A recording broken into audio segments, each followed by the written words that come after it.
Current transformer અને potential transformer વચ્ચેનો તફાવત સમજાવો. તો અત્યાર સુધી આપણે કરંટ ટ્રાન્સફોર્મર અને પોટેન્શિયલ ટ્રાન્સફોર્મર બંને વિશે વાતચીત કરી, બંનેના ઉપયોગો જાણ્યા, બંનેના કન્સ્ટ્રક્શન વિશે સમજ્યા. તો હવે બે વચ્ચે શું તફાવત છે એ જાણી લઈએ. તો કે એનો મુખ્ય હેતુ શું છે? તો પેલું કરંટ ટ્રાન્સફોર્મર છે એ હાઈ કરંટને સુરક્ષિત માપી શકાય તેવા મૂલ્ય એટલે કે 1 અથવા તો 5 એમ્પિયર સુધી સ્ટેપ ડાઉન કરે છે.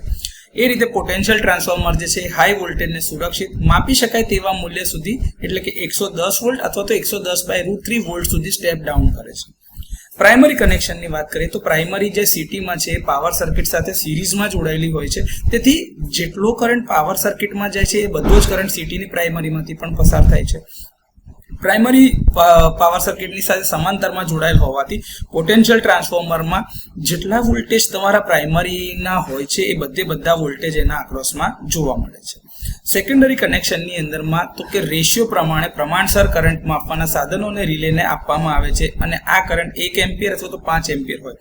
એ જ રીતે પોટેન્શિયલ ટ્રાન્સફોર્મરના કિસ્સામાં જે સેકન્ડરી છે એ 110 વોલ્ટ અથવા તો 110/√3 જેટલા વોલ્ટેજ જે છે એ મેઝરિંગ ઇન્સ્ટ્રુમેન્ટ અને રિલેને આપવામાં આવે છે.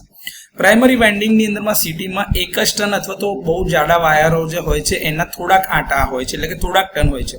જનરલ કેસની અંદરમાં મોટે ભાગે બસ બાર જ હોય છે જે એક આંટા તરીકે ગણાતું હોય છે પ્રાઇમરીની સિટી તરીકે.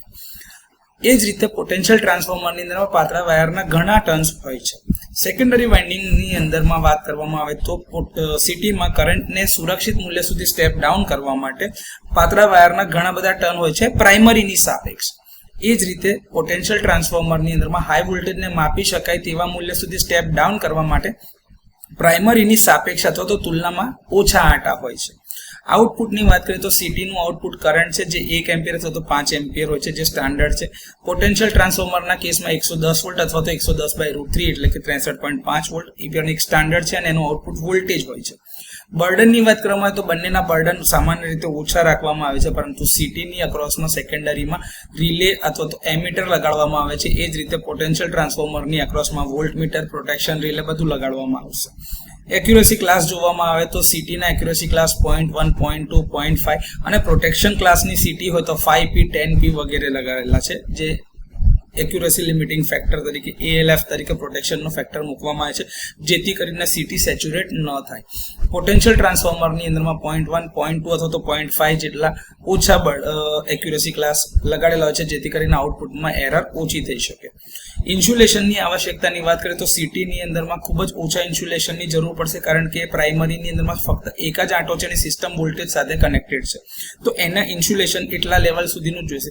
જ્યારે પીટીના કેસમાં હાઈ ઇન્સ્યુલેશનની જરૂર પડશે કારણ કે સીધા હાઈ વોલ્ટેજ સાથે એ જોડાયેલું છે. સેકન્ડરી જો ખુલ્લું હોય તો એ કેસમાં સિટીનું ઓપરેશન બહુ ડેન્જરસ એટલે કે ખતરનાક થઈ શકે છે. જેમાં જો સિટી સેકન્ડરી ખુલ્લી હોય તો તેની અંદરમાં સેકન્ડરીમાં હાઈ વોલ્ટેજ પ્રેરિત થશે અને એના કારણે ઇન્સ્યુલેશનને નુકસાન પહોંચાડી શકે છે અથવા તો જો કોઈ ઓપરેટર એને અડકે તો એને જાનહાનિ પણ થઈ શકે છે એટલે જોખમી પુરવાર થાય છે. જ્યારે પીટીના કેસમાં સેકન્ડરી જો ખુલ્લું હોય તો ખતરનાક નથી, પરંતુ કોઈ પણ મીટર પર રીડિંગ જોવા મળશે નહીં કારણ કે સર્કિટ પૂર્ણ થશે નહીં.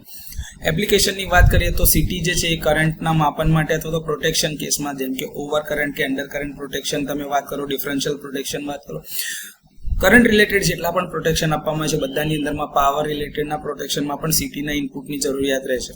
એ જ કેસમાં પોટેન્શિયલ ટ્રાન્સફોર્મરની વાત કરીએ તો વોલ્ટેજના માપન, વોલ્ટેજના પ્રોટેક્શન માટે ઓવર વોલ્ટેજ, અંડર વોલ્ટેજના પ્રોટેક્શન સાથે સાથે ડિસ્ટન્સ પ્રોટેક્શનમાં અને પાવર રિલેટેડના જે બી પ્રોટેક્શન હશે એમાં પણ પીટીના ઇનપુટની જરૂરિયાત રહે છે. તો સિટી અને પીટી વચ્ચેના મુખ્ય તફાવત આ રીતે સમજી શકાય.